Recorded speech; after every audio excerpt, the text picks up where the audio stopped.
How's it going, Dave in Comic Book Investments? So it's now 2023. 2022 was a crazy year for comics. Lots of prices just dropping more and more and more. I did a video on it, how you can see comic books dropping by almost 90% from their peak highs earlier the year. So what is 2023 going to bring us? What should we do if we want to invest into comic books? Well, I'm going to give you a list of 15 of I think the best comic books to invest in. Now, they just won't be comic books per se. They'll actually be more characters to invest in that I think that are strong characters to invest in down the future. Unlike previous years, other YouTube channels, including myself, has more put investment and given you more spec books to invest in. And the problem with a lot of those books, if you look at them all now, they get really hot for a second and then they drop off and drop by like 70% by a year's time, and then they never really go anywhere after that. So I'm not going to put too many of those books on there. These are going to be solid investments. So you won't really see any spec books or anything like that.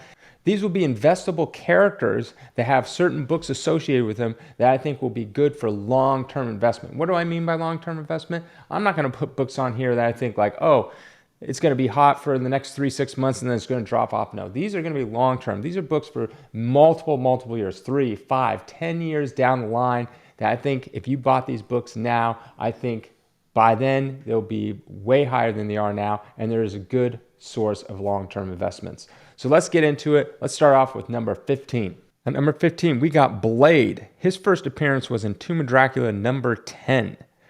In 2022, the average price for a 9.8 was a little over $35,000. Back in 2017, that average it was $4,500, and back in 2012, 10 years ago, it was around $1,300. That is a 5-year return of 689%, a 10-year return of almost 2,600%. Now, if you compare that to other investments, like such as the Dow Jones in that same 10-year span, that was up 152%. The S&P 500 up 159%. Amazon, which was a great stock, is only up 595% in the same 10 years. Apple up 593%, and real estate has been up about 82% on average. Now, I know that these other investments are different than comic books. I'm just showing you a ROI, a return on your investment. Let's just compare different percentages. Yes, I know there's a lot of different reasons why stocks are this and real estate's that and all that kind of stuff. But this is just purely based off on ROI. Now, Blade is at number 15. The reason why is because he's a little more risky. I'm not saying he's a bad character, and I'm not saying if you bought this book today in 10 years' time, it's not going to be worth more. I think it will, but there's just a lot more risk and a lot more things have to go right with this character in order to move higher on the list, per se. So a little more risky in terms of, I think, there's a chance it could be really high, but there's also a chance it could be really low. It's not like a blue chip, so to speak, in terms of like a guaranteed. But now let's say you don't have $35,000 sitting around to invest in this book. Just because it's 9.8, you can go anywhere lower on that. You can get yourself like a 9.0, you can get yourself 8.0, right? I'm just showing you a 9.8, but let's look at some other books that are a little bit cheaper, better options that you can get into. You can also get a Tomb of Dracula 12. That is the second appearance of Blade. A 9.4's value is around $405 right now, and that is a 10-year return of 335%. Or you can get Tomb of Dracula 13, which is the origin of Blade and also a very early appearance of Blade. A 9.4's value is around $691, and that is up 311%. Or you can go and get a Fear number 24, which is the first Blade outside of Tomb of Dracula. A 9.4 is going to run you around $335, and that is up 168%. And another key book to get from Blade is Blade number 1. This is his first solo title, and its value is around $343, and that is up 757%. Next at number 14, we got Neil Adams' Batman. This one in particular is a Batman 227. A 9.2 is averaging around $2,800 in 2022. And in 2017, it averaged around $1,250. And in 2012, 10 years ago, it averaged around $595. That is a 5-year return of 124%, a 10-year return of 371%. If you look at most comic books in 2022 and 2021, you saw this going sky high and then this kind of dropping down. But if you look at the Neil Adams Batman runs, in Detective Batman, also had someone like Brave and Bold and other things, It didn't do that. It just kind of steadily went up. It didn't get a huge burst. It just slowly went up throughout the years, over the past couple of years when all other books were going sky high and dropping. I think Neil Adams' Batman run is a very, very important run. A lot of people really like that. There's tons of keys in that, and here are just a few of them that you should invest in, but there's way more than that. You got Batman 251. This is a classic Joker cover. A 9A is valued around $35,000. That is up almost 1,300% over the last 10 years. You got Detective 400, first appearance of Man-Bat. A 9A is around $43,000, and that is up 723%. There's also many more that you can get there on Neil Adams' Batman, not just these that I've selected. You can get 234. You got that Two-Face cover. You got 232. You got the first appearance of Ra's al Ghul. Many more, 244. You can even get Detective Comics 405. There's lots of ones, 411. The list goes on and on and on. But if you even get some of these Neil Adams ones, that doesn't even have to be a key, like a first appearance or anything like that. Those are the type of books that people want, and they'll continue to climb in value over time. Next, at number 13, we got pre-Robin Detective Comics. This one in particular is Detective Comics 31. In 2022, it averaged, for a 1.5, averaged 66,000. In 2017, that same 1.5 was around 40,000. And then in 2012, it was a little over 25,000. That is a 5-year return of 63% and a 10-year return 154%. Now, this percentage of gain over the last 10 years doesn't look that great compared to the other ones. Seeing like thousands of percents, high hundreds. This one in 10 years was 154. But just because it didn't go up as high doesn't mean that's not a great investment. These will always be desired. They are extremely rare and will always command a high dollar. So if you're lucky enough to get one of these books, even a low grade, like I said, a 1.5, hold on to that book. That book will always continue to climb. It might climb as fast as the other ones, but that doesn't mean it's a bad investment. These continue to grow over time, and it's pretty much low risk. Like, you're not going to buy this book and then all of a sudden it's going to drop in half like some other books do. This book will just slowly, steadily climb, and that's what makes it a great investment. But there's also some others. You don't have to get number 31, which personally I think is a great cover. You can get stuff like Detective 35. A 4.0 costs you around $47,000. That's up 119%. Or how about Detective Comics 29? A 5.0 is valued around $78,000. That has a 10-year return of 254%. That is the second Batman cover. And again, there is more than this. Anything pre-Robin. Pre-Robin came out in issue number 38, so pretty much 37 all the way down to 27. Any of those books in there are great. At number 12, we got Ghost Rider. His first appearance is in Marvel Spotlight number 5. In 2022, a 9.2 averaged $12,600. 2017, a 9.2 averaged $1,350. And in 2012, a 9.2 averaged $515. That is a 5-year return of 833%, a 10-year return of 2,347%. Ghost Rider is a very popular character. He came out during the Bronze Age when they're really trying to push those anti-heroes. Ghost Rider was among the top of those anti-heroes during this time. They've made multiple movies with him. He was with Nicolas Cage in a couple. Then they did the Robbie Reyes one and the TV show. And they've been trying to bring him back into the MCU. I think Ghost Rider will continue to gain in popularity. I think he will continue to have movies, TV shows, whatever's going to happen with him. This character is not going anywhere. I think this is a great character to get. Now, it's the reason why it's number 12. It is a little more risky, not in terms that I don't think all of a sudden you bought this comic today that in 10 years' time, it's going to go down. None of these books, I think, on this list of the main list, I don't think if you bought any of them, I don't think they're going to go down in 10 years' time. The question is, how high could they go up versus some of these other ones? Or the risk reward, is it really there? Now, if you can't afford, a Marvel Spotlight number 5, there's other ones you can get. You can get a Ghost Rider number 1, a 9.0 is valued at $1,300. That is a 10-year return of $542. It's the first appearance of the Son of Satan. It's also the start of his solo series. You can get a Marvel Spotlight number 6. This is the second appearance of Ghost Rider. A 9.0 is valued around $625. 10-year return of almost 800%. You can get Ghost Rider number 1 from 1990. First appearance of Dan Ketch. It's the new Ghost Rider during that time. A 9A is valued around $375 with a 10-year return of almost 800%. At number 11, we got Harley Quinn.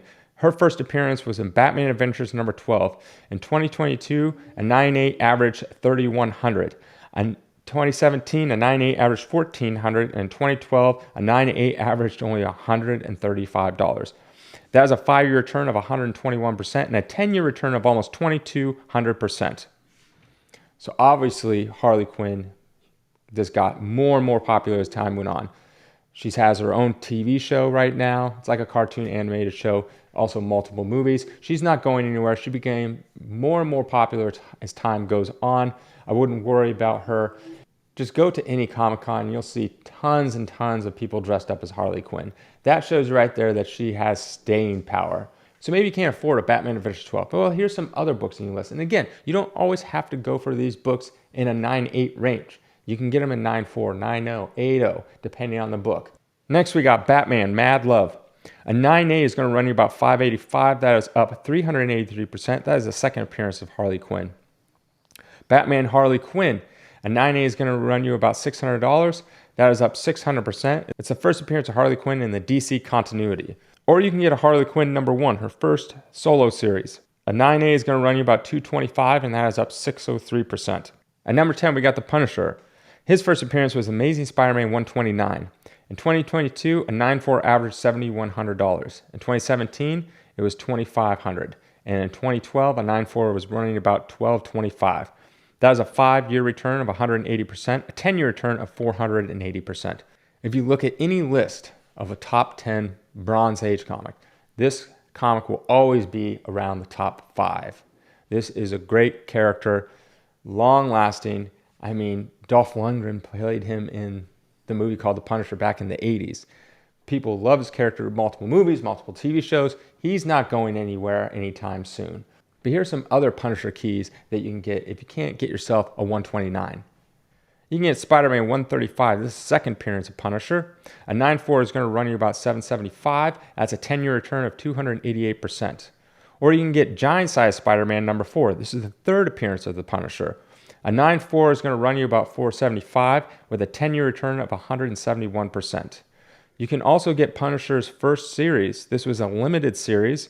A 9.4 is going to cost you about $176, and it had a 10-year return of 403%. Number 9, we got Star Wars. Star Wars number 1 in 2022, a 9.4 averaged $625. In 2017 is $275. In 2012 is $125. That is a 5-year return of 120%, a 10-year return of 400%. Now, arguably, there's no bigger film franchise than Star Wars. Huge, huge, huge. Bought out by Disney recently. They've made a few interesting movies and TV shows, and they'll continue to push this. But before the first movie ever came out, George Lucas wanted to make a comic book to kind of market this movie before it even came out. Since Star Wars is a huge film franchise and they'll continue to make more and more and more of them, this comic book will always continue to hold its value and go up over time. But there's also some other Star Wars books that you can get. Star Wars 2 through 4 are also good ones to get. Early Star Wars appearance books are always really, really good.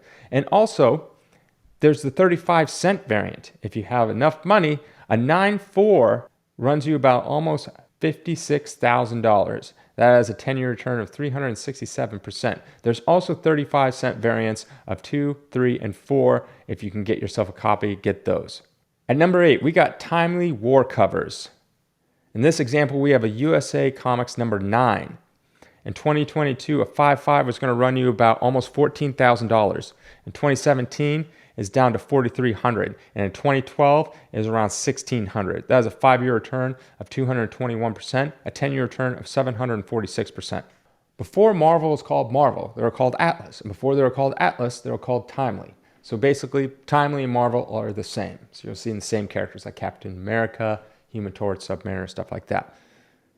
War covers are huge with collectors. People love them, and they're highly, highly, highly desired. And being an old-timely, they're extremely, extremely rare, hard to come by. So if you can get yourself a war cover, fantastic. There's tons of them. This is what you want to look for, the character. So make sure it's like a Captain America is going to command more value, Human Torch, Submariner, those are going to command more value in war covers compared to other characters.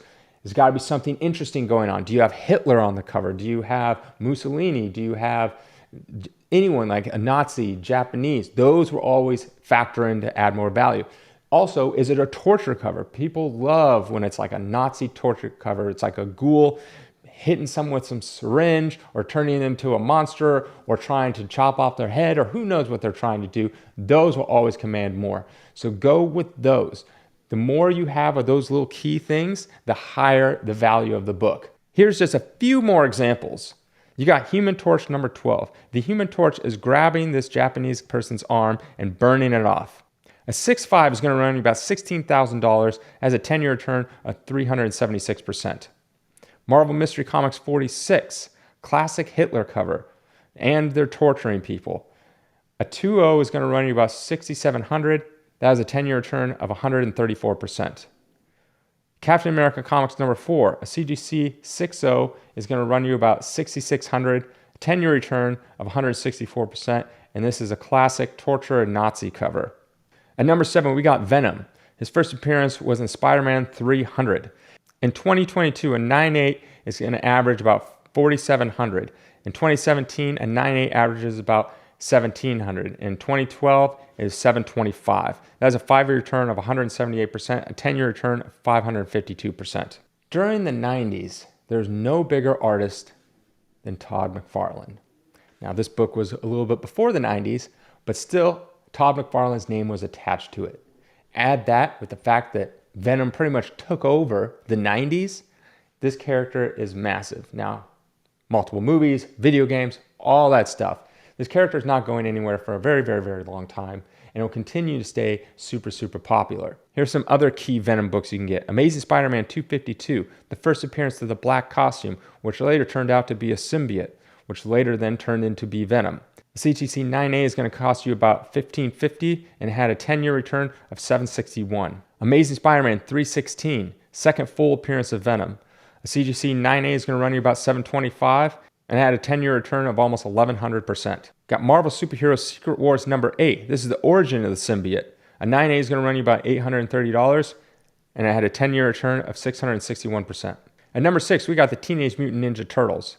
And Teenage Mutant Ninja Turtles number 1, first printing. In 2022, a 9.8 averaged $171,000. In 2017, a 9.8 averaged $27,000. And in 2012, it was almost $23,000. 5-year return of 529% and a 10-year return is 652%. There is no bigger independent characters than the Teenage Mutant Ninja Turtles. They blew up and they were huge and they continue to stay around. They're not going anywhere. Toys, TV shows, movies, all that stuff. Cartoons galore, still in the comic books today. And during the 80s, they had this independent comic book renaissance. But these had very, very low print runs. But this went on to make multiple printings. Yes, you can get yourself a 4th, 5th, even 6th or 7th or 8th printing, but really what you want to focus is on the earlier ones because they're more magazine size than comic book size. So if you can't get yourself a first printing, try to get yourself a 2nd or 3rd printing of number 1. They're about a 10th of the price. Or get yourself Teenage Mutant Ninja Turtles 2, 3, or 4. Get those in first printings. They'll run you anywhere from $800 to about $2,000. Early appearance of the Turtles, and their magazine size, which makes them even a little harder to get and keep in nice shape. Number 5, we got Golden Age Keys. This one is Action Comics number 1. In 2022, a 3.0 would run you about $1.6 million. In 2017, that same 3.0 is going to cost you about $500,000, and in 2012, it's going to cost you $300,000. That's a 5-year return of 228% and a 10-year return of 446%. Now I know you're thinking, Action Comic number 1, that's pretty much out of the reach of everyone. Yes, most of these Golden Age keys are going to be out of the reach of pretty much most people that are going to watch this. I mean, there might be 1 or 2 people that could probably afford a Golden Age key on this list. But again, this is a solid investment. There would be no way. The world would literally have to stop to buy an Action Comic number 1 today in whatever grade. And then 10 years time, it'd be worth less than what you paid. unless you did something to it, like you burned it or something. But then why isn't this higher on the list? Well, there's pretty much no risk in this investment. It's pretty much going to go up. That's pretty much a guarantee. But the amount of percentage is going to go up is going to be a lot less because it's already so expensive. Like you can't see this thing like doubling and tripling. It's just way too expensive. Now there are many other keys that you can get, and here are just a few of them. Get yourself a Detective 27, first Batman, Captain America Comics #1, first Captain America, Marvel Comics #1, All-Star Comics #8, and that's first Wonder Woman. And there's a ton other Golden Age keys that you can get. But these are great, solid investment books. Any Golden Age key like this, any early first appearance, because they're so rare, so sought after. And these are the type of characters that everyone knows. Everyone in the world knows Superman, Wonder Woman, Captain America, Batman, all that kind of stuff. Green Lantern, you can get All-American 16. There's tons of other Golden Age keys that are great, solid investments. At number 4, we got Deadpool, New Mutants 98. In 2022, and 98 was averaging around $1,700. 2017 is $925, and in 2012 is $320. That has a 5-year return of 87% and a 10-year return of 440%.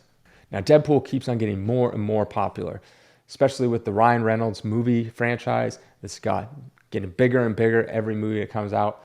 Created in the early 90s, this character has really just taken the comics by storm, and it will continue to be more and more popular. And here are a few more other Deadpool keys you can get. X-Force #2, a 9.8. This is the second appearance of Deadpool. A 9.8 runs you about $93. That had a 10-year return of 210%. Or you can get Deadpool 1, his first solo series. A 9.8 runs you about $185, and it's up almost 500%. At number 3, we got Marvel Silver Age keys. Fantastic Four #1. In 2022, a 6.0 ran you about $46,500. 2017 ran you about $22,000. And in 2012, it ran you about $7,500. That was a 5-year return of 111%, a 10-year return of 520%. Now, just like the Golden Age keys, these Silver Age Marvel keys are massively great investments, and they're much, much cheaper than the Golden Age keys by a lot. And these are just fantastic books. They'll be on the top 10 list of any list that you pretty much get that have to do with Silver Age. These are the books that you want to be going for. If you can afford to get them, you can get them in pretty much any grade. It doesn't really matter. You can probably even get them restored. It wouldn't really matter. These are great books, long-term investment. Here are just a few of them. You can get yourself an X-Men 1, Hulk 1, Journey Mystery 83, Tales of Suspense 39, Daredevil #1. There are many, many others to get, and these are just a few. But if you can get yourself a copy, definitely get some of these. And number 2, we got Wolverine. His first appearance was Incredible Hulk #181. In 2022, an 8.0 averaged $7,860. In 2017, it was $2,100, and in 2012 is $780. That is a 5-year return of 270%, a 10-year return of 908%. Wolverine is arguably probably the most popular X-Men and also one of the most popular Marvel comic book characters, even comic book characters of all time. He first appeared in technically a panel inside as a cameo of Hulk 180, then got his first full appearance in 181, and then had a kind of a panel in 182. This is a book I highly, highly recommend anyone that's trying to invest in comic books or just wanting to get into comic books. If you can get yourself a Hulk 181, get it, stash it away. In the next 5-10 years, it'll be worth way more than it is right now. Here are some other Wolverine keys that you can get that if you can't afford a Hulk 181. A Giant Size X-Men #1 is the first appearance of the new X-Men and also the second full appearance of Wolverine. An 8.0 is going to run you about $5,900, and that had a 10-year return of 1,200%. You can get yourself a Hulk 180. That is the first cameo appearance of Wolverine. An 8.0 is going to run you about $2,225. That had a 10-year return of about 1,250%. Get yourself a Hulk 182, the third appearance of Wolverine as a cameo. An 8.0 is going to run you about $376 and had a 10-year return of 560%. You can also get Wolverine's first solo series in Wolverine Limited #1. A 9.8 is going to run you about 844% and had a 10-year return of 421%. And here's a caveat. If you're getting some of these more newer books like the moderns and like Copper Age, things like that, you want to go for higher grades. So like example, this Wolverine Limited #1, you probably want to get yourself a 9.8 or 9.6, probably maybe a 9.4 would be fine. Those are better long-term investment grades. Finally, we are at our #1 top investment of 2023. If you like this kind of stuff, hit the subscribe button and like this video. Okay, you guys know what it is. At number 1, we got Spider-Man Amazing Fantasy 15. In 2022, a 4.0 is going to average around $50,000. In 2017, a 4.0 averaged $26,000. And in 2012, a 4.0 was running about $6,350. That is a 5-year return of 92%, a 10-year return of 687%. Arguably, Spider-Man is probably the most popular comic book character. Now, you could probably say Superman may be in there or Batman, but there's an argument to be made. There is so much stuff on Spider-Man, so many video games, so many cartoons, tons of comics, obviously. This character continues to gain more and more and more in popularity. Movies doing better and better and better. The most recent one, Spider-Man No Way Home, just broke tons of records. If you can afford a Fantasy 15, out of any book on this list, I would definitely get a Fantasy 15. There's multiple reasons why. Now, if you could afford an Action number 1, I would get that. But I would still put a Fantasy 15 over an Action number 1. The reason why? I think this has better room to gain in higher percent than an Action number 1 does. I also think that a Fantasy 15 is easier to sell than an Action number 1. Due to the fact that an Action number 1 is so expensive, it's going to be harder to find a buyer. But here are a list of a few cheaper options that you can get that are still great Spider-Man investments. You can get Spider-Man number 1, the second appearance of Spider-Man. A 5.0 is going to cost you about a little over $18,000. That had a 10-year return of 284%. There's also the Spider-Man number 1, but this is the Golden Records reprint. A 9.4 is going to run you almost $2,300, and that had a 10-year return of 334%. Pretty much any Silver Age Spider-Man are fantastic investments. It can be a key like a Spider-Man 2, or it can just be like a non-key like a Spider-Man 47. It doesn't really matter. The keys are great. Got Spider-Man 50, got 14, number 3, but any early appearance of Spider-Man and a Silver Age Spider-Man is great investment. If you look at a Spider-Man 47, nothing super key about it. It's a Craven appearance, but it's not like his first appearance or anything. A 9.4 is going to run you about $1,150. That had a 10-year return of 176%. If you can't afford a Fantasy 15 or a Spider-Man 1 or even a Spider-Man 2 or anything like that, get yourself any Spider-Man Silver Age. Just anything Spider-Man Silver Age. Those are great, great books to get. People really like Spider-Man, especially his early runs, and those will continue to climb in value over time. They're very nice and safe investments. Make sure you get yourself a decent grade of it. If you're getting, say, a Spider-Man 47, it's not really key.